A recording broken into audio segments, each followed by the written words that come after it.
Templates are used to provide students with an ePortfolio preset to be populated with their materials. Prior to creating a template, you as a faculty member will have to create said ePortfolio. This tutorial covers how to set an existing ePortfolio as a template for a course. Once you have created an ePortfolio that you wish to use as a template for your course, click on the hamburger icon. From the drop-down menu, select Add as Template. This will take you to the Template Settings window. Provide your template with a title that relates to your course. A good rule of thumb is to simply use the name of your course. You can also choose a thumbnail that will help your students recognize the course template from others in the system.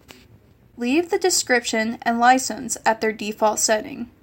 Click the blue Continue button in the bottom right corner of the window. Here is where we will add your students to the template. Click on the blue Edit beside Also Share with Specific Courses and Groups. This will bring up a search bar. In the search bar, begin typing the course that will have access to the template. Once the course shows up below the search bar, click on it.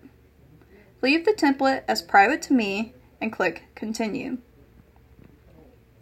This will bring you to the template default setting page.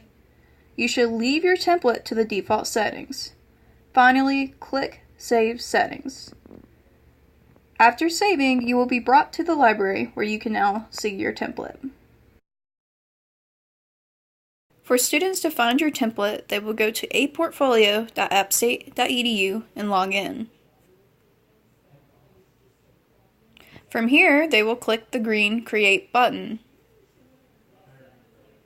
The student will have to provide their portfolio with a title. Generally, this will be the name of their course and their name. They will then find your template in the Templates section and select it. Lastly, they will click the blue Create button.